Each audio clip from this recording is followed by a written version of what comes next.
Assalamualaikum. Waalaikumsalam. Ibu Esi. Iya betul apa kabar, Mas. Bu? Iya alhamdulillah. Sini Bu, kita ngobrol-ngobrol Bu. Boleh Mas, boleh. Halo pemirsa Kisi-Kisi, sekarang saya sudah berada di kawasan Ciomas, Bogor, Jawa Barat, tepatnya di Desa Kota Batu Bu ya? Iya betul Mas. Nah sekarang saya sudah bersama dengan Ibu Esi yang mempunyai usaha yang dikenal dengan Nazeta Cookies. Iya. Cuma di sini saya lihat nggak hanya Nazeta Cookies nih, ada Nazeta Cookies, ada cemilan Zeta dan dapur Neh. Iya. Nah, ini ketiga ini bisa dijelaskan ke pemirsa Bu. Iya. Usaha apa aja emang ada di dalam nama-nama ini Bu? Oke, yang pertama dulu ini Nazeta Cookies.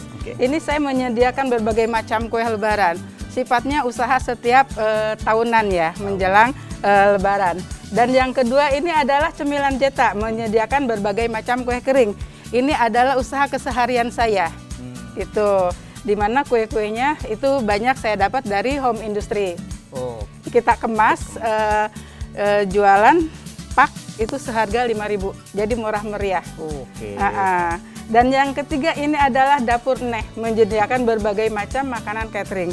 Salah satunya adalah tumpeng atau nasi bok untuk acara selamatan dan lain sebagainya. Saya menyediakan kue-kue basah juga. Oke, berarti ini lengkap nih pemirsa, ada makanan kayak mungkin jenisnya tahunan, ada hariannya. Oke, ada untuk mungkin ada seperti acara keluarga tumpeng. Iya. Oke, ini dari ketiga ini mana duluan Bu yang muncul yang menjadi pelopor usaha Ibu? Yang muncul jadi pelopor usaha saya adalah dari cookiesnya. Itu sudah dari tahun 1998. Lumayan lama. Ini menarik Bu, bisa diceritakan Bu latar belakang atau apa ya, ide yang ada di Ibu sendiri. Ini kan muncul pertama Nazeta Cookies ya, kemudian muncullah nama berikutnya cemilan Zeta, dapurnya dengan produk yang berbeda antara satu dengan yang lain ya. Ini apa sih latar belakangnya? Latar belakangnya ini Nazeta Cookies. Itu dari tahun 98. Saat itu saya adalah seorang karyawan sebuah perusahaan kosmetik, di mana saya banyak anak buah saya, karena saya koordinator penjualan ya, anak-anak buah saya. Nah, mereka itu penghasilan buat saya. Jadi setiap 1 tahun sekali saya selalu memberikan THR. Nah, THR itu dari saya kemas kue-kue lebaran, produksi sendiri, saya bikin gift buat mereka, parcel ya, buat mereka. Nah, setelah beberapa hari kemudian, ya jatuhnya setelah lebaran, mereka itu bertanya kepada saya, Bu Esi, boleh saya tahu nggak? Itu kue yang kemarin Bu Esi kasih ke saya, itu Bu Esi dapat dari mana? Kata dia gitu. Saya bilang, ini saya bikin sendiri. Saya bilang gitu. Emang kenapa Mbak? Enggak, kuenya enak, katanya dia gitu. Itu tidak hanya satu orang yang bercerita seperti itu kepada saya. Banyak yang cerita seperti itu kepada saya ya. Katanya kue Bu Esi enak. Boleh nggak tahun depan saya jualan lagi, kata dia. Saya jualan, kata dia gitu kan. Nah akhirnya saya ada ide ya, relasi saya, anak buah saya banyak, mereka ingin berjualan kue lebaran saya. Dan akhirnya tahun berikutnya saya jualan. Dan itu pun tidak hanya dari member-member saya yang bercerita seperti itu, katanya kue Bu Esi enak. Nah, teman-teman kerja saya juga seperti itu. Mereka mengatakan, "Sih, nih kue lu enak banget sih," katanya gitu. "Boleh nggak nanti gue jualan tahun depan?" "Boleh," saya bilang gitu. Nah, akhirnya saya jualan. Itu berawal dari harga di tahun 98 itu, harga per toplesnya itu hanya 3.500. 3.500 iya, ya? 3.500. Kayak dari gitu. Situ jadi kita, Ibu makin percaya diri nih. Makin percaya diri dan ternyata pas saya bikin itu, yang jadi reseller itu kan anak buah saya, teman-teman sesama koordinator, karena mereka istilahnya bergerak di bidang penjualan ya. Jadi alhamdulillah sambutan mereka cukup baik juga gitu. Penasaran pemirsa ya, sambutannya responnya cukup baik. Seperti apa sih kita lihat tuh produknya, sekaligus kita ajak pemirsa Kisi-Kisi untuk melihat produk-produknya. Gimana? Iya boleh, mangga. Ayo silakan masuk.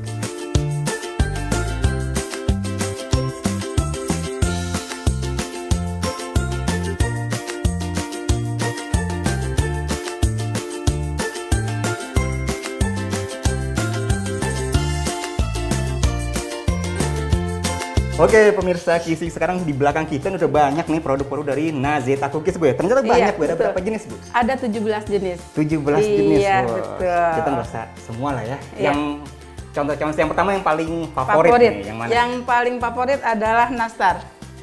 Ini produknya Nastar. Nastar. Iya. Ini Nastar isi apa Bu? Selenanas. Selenanas. Selenanas, ya betul. Oke. Ya. Terus yang kedua adalah Kastengel. Mana nih? Kastengel.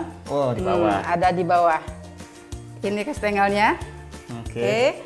Dan yang ketiga biasanya ada paket dari Putri Salju. Ini Putri Salju. Iya. Putri Saljunya ini. Terus ada sagu keju. Oke. Sagu keju dan kue kacang. Nih, yang nggak ketinggalan adalah kue kacang. Kue kacang ya. Iya. Oke. Ini favoritnya, Favorit ada 5. Kalau yang lainnya adalah pendukungnya. Pendukung. Nah, ini Iya. warnanya menarik nih. Ini apa Bu? Oh iya. Perpaduan antara apa sama apa? Itu adalah kelapa Oreo ya. Kelapa Bahan Oreo. dasarnya itu sagu, kelapa, terus sama taburan Oreo. Gula juga udah pasti. Oke. Kayak gitu. Kalau untuk ukuran semua Ibu seragamkan seperti ini Bu? Ukuran ada 2 ukuran. Yang kebetulan yang ada di sini ini adalah ukuran yang 400 gram. Oke. 400 gram dan yang satu lagi kebetulan saya produksinya tidak ada di sini ya. Itu yang ukuran 250 gram. Oke, 250 Iya, gram. jadi ada 2 ukuran, 4 ukuran dengan yang kotak. Oke. Mungkin bisa Yang di mix, iya, di-mix ada gitu 4 ya. macam. Satu Nah, toples ini ada udah 4 macam. siap nih kayaknya, udah siap. Nah, ya itu Ini sudah siap. paket-paketan ya? Paket-paketan. Apa ya. isinya biasa kalau di paket? Tergantung permintaan, Mas. Oh, Tergantung permintaan. Tapi ya rata-rata yang saya sebutkan tadi itu yang favoritnya. Yang favorit ya? Nastar, kue kacang, sagu keju, kastengel, sama putri salju. Yang penting isinya 3. Yang penting isinya 3, boleh pilih mana aja. Boleh lebih juga Bu ya? Boleh lebih. Harganya juga lebih Bu ya? Iya. Oke. Nah kemudian ini bagian dari yang dapur Neh ya? Ada puding. Oh iya, puding sama toge goreng. Itu Iya. bagian dari Dapur Neh. Iya, dari dapur Neh. Oke Ibu, ini kan ada dari dapur Neh ya, ada Nazeta Cookies ya, ada 3 ya. Nah ini untuk hari ini nih, kira-kira di dapur produksinya itu sedang melakukan aktivitas apa dan yang mana nih? Oh iya, kebetulan saya mau memproduksi yang belum tersedia di sini. Apa tuh? Itu adalah oat cookies. Oat cookies, Oat dari cookies, Nazeta ya. Cookies Dari tentunya ya, produksi langsung aja kita Nazeta ke pemirsa untuk ke Ya. dapurnya. Yuk, yuk. Oke, mangga. Di sebelah mana Bu? Di Ya, ayo sebelah aja. sini Mas.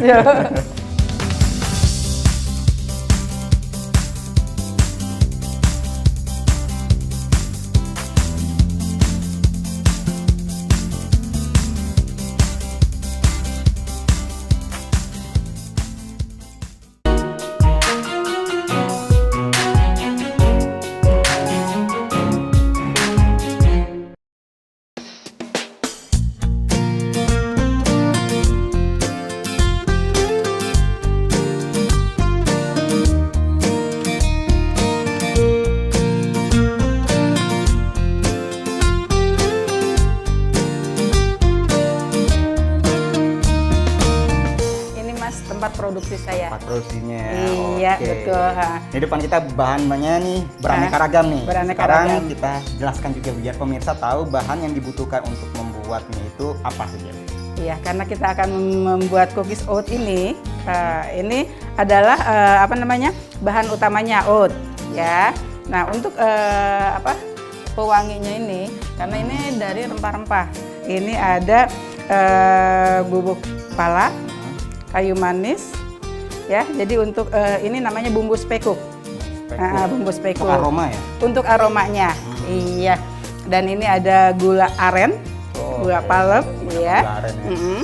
Ini ada tepung gulanya. Oke. Ini terigu, mentega, dan telur. Ini iya. apa? Itu coklat chip, nanti untuk pemanisnya aja. Oh, untuk pemanisnya. Ininya, toppingnya kayak gitu. Oke, ini bahan-bahan Iya, yang digunakan ya? Iya, bahan-bahan yang Oke. digunakan. Oke, sekarang kita langsung mulai membuatnya aja ya. Ini membuatnya Ibu sendiri nih atau gimana nih? Saya ditemenin dengan kakak saya. Oh, iya. Ini kakak saya nih, yang biasa membantu saya Sini, membuat sini, ya. kue di sini. Oke. Ayo, Silakan Ibu. Kita mulai ya. Membuatnya. Karena Oke. saya nggak tahu, jadi saya hanya melihatnya. Melihatnya ya. Ininya, Pak. Nah, 1,5 sendok. Oke. Berarti sehari-hari nih kakak yang membantu. Yang membantu, iya. Ini 250 gram, langsung semuanya, Pak. Ini juga 250 gram.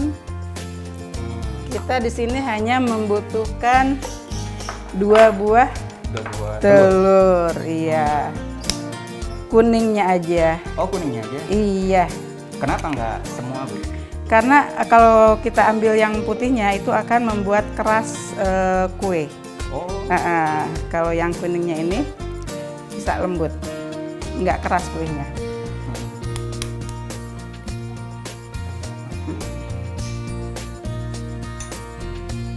Ada yang perlu dibantu? Saya mau ambil apa nih? Nggak ada, cukup, Pak. Cukup ya? Ini menteganya. Oke.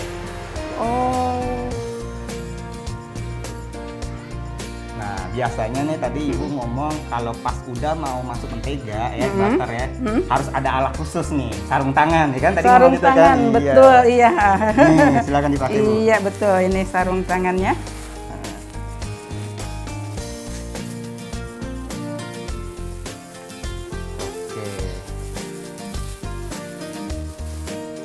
Oke, setelah bahan terakhir dicampur, apa nih yang mau dilakukan atau dicampur kembali bahannya? Oh iya, ini udah cukup dicampur, nanti kita tinggal aduk aja ya. Oh, Kita mixer aja.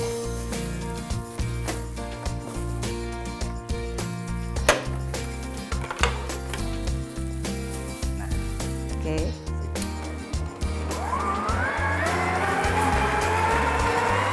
Speed langsung tinggi begitu ya?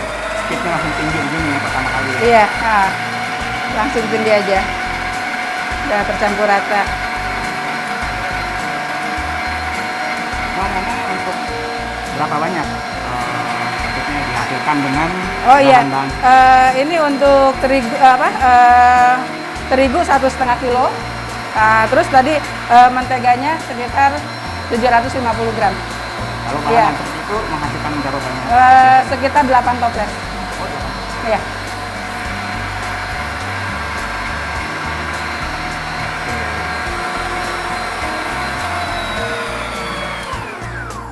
Ini tidak terlalu lama ya, tapi ini biasanya kurang Harus diletakkan lagi ya? diratakan lagi, kurang apa namanya? Kita lihat kan proses-prosesnya. Kurang tercampur dengan baik bawahnya itu.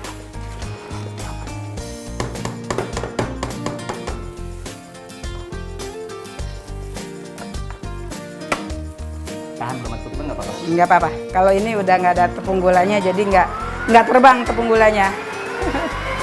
Udah tercampur.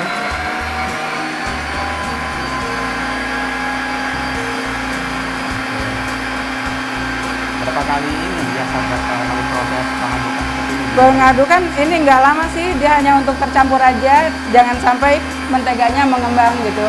Hanya untuk tercampur rata aja. Jadi nggak sampai menteganya mengembang, jadi cukup sebentar aja. Bentar ya. Penting pintar-pintar lihat sudah tercampur. atau Tercampur, belum, gitu ya. iya betul. Nah, sudah tercampur, kita oke, selanjutnya kita masukkan oatnya ini. Oh, dimasukkan pas proses ini ya. Iya, biar apa?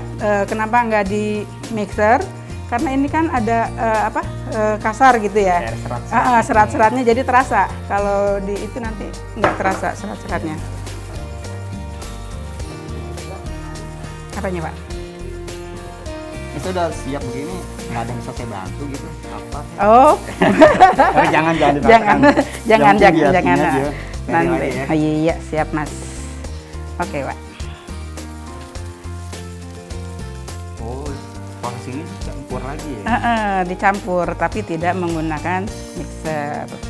Jadi kita diulenin dengan tangan saja. Bu, biasanya kan kalau kue-kue kering gitu Bu ya, ada beberapa kondisi yang sebelum waktu expirednya mungkin ya, dia udah kayak nggak enak. Nggak enak ya? Biasanya proses apa sih yang kurang tepat gitu. Kurang tepat. Jadi Itu tuh gitu. Itu pertama mungkin dalam pemanggangan ya. Dalam pemanggangan itu kita harus ada api atas bawah, apa namanya, di oven itu harus sering dibolak-balik. Jadi pemanggangannya rata atas bawah. Terus ketika sudah mateng ya, itu kita nunggu dingin, tapi jangan terlalu lama di apa namanya, dibiarkan dalam kondisi dingin. Terus kita masukin toples, cepat-cepat kita dipakai solatip. Oh, langsung gitu ya? Udah. Kita pakai solatip, jadi udaranya nggak masuk gitu. Nah, jadi dia tetap kering. Saya sampai 6 bulan itu rasanya tetap renyah, Mas.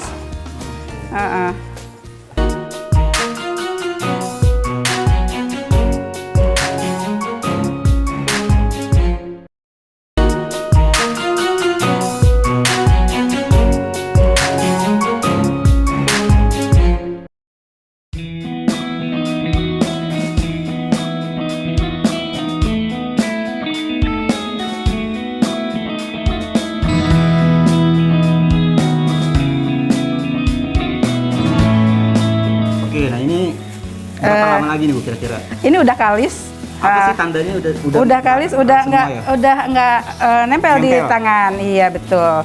Tuh lembut ya, tapi tidak nempel di tangan. Oke, kemudian setelah kalis ya, prosesnya apa lagi Bu? Prosesnya kita tinggal cetak aja. Tinggal cetak. Tinggal cetak. Ini kita mulai cetak ya. Oke.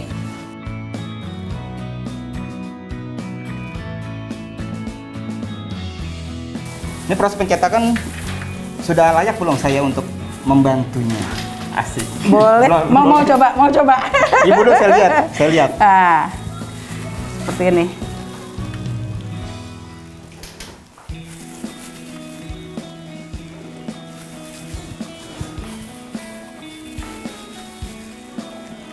Dia juga harus ini ya, bentuknya harus menyatu, nggak boleh terputus ya. Nggak boleh terputus.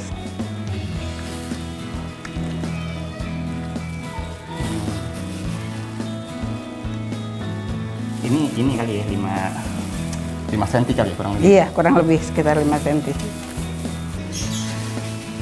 Nah, ini ngomong kapan sih? Oh iya. Ini setelah kita mau panggang baru dikasih coklat chip ini. Oh. Seperti begini.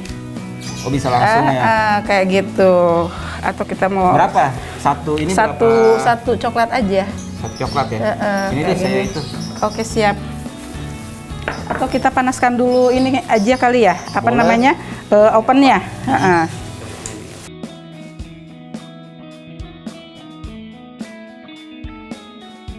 Oke. Bu, ini saya lanjutkan Bu ya sambil Iya. Sambil menunggu ovennya panas.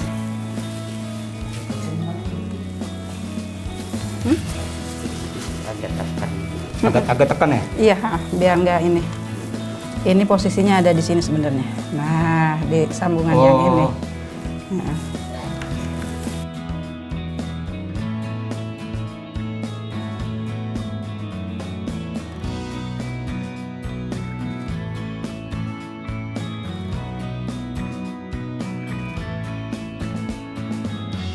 Oke pemirsa, ini kan sudah jadi nih beberapa ini ya. Loyang ya, ada 3 loyang. Sampai dengan kita kasih coko chipnya Bu ya. Iya betul. Nah setelah ini kan proses berikutnya tadi apa? Pemanggangan.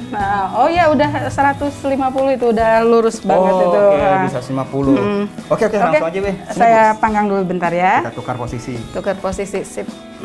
Berarti emang harus 150 derajat 150 ya? 150 derajat, oke.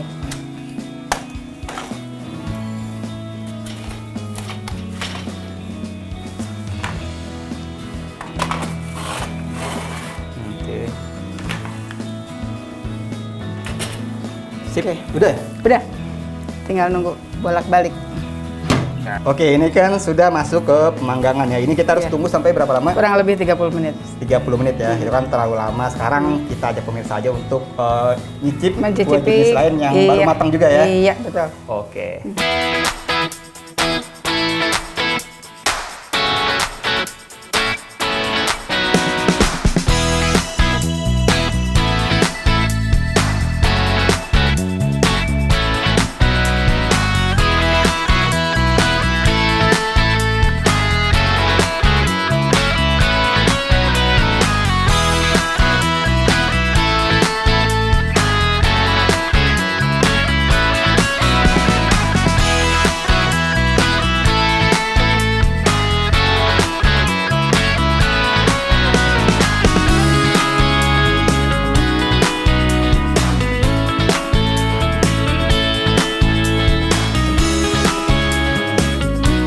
Oke, nah ini saya mau tahu juga nih untuk kemasan yang sudah dikemas sedemikian rupa cantik ini kisaran berapa? Itu harganya 120.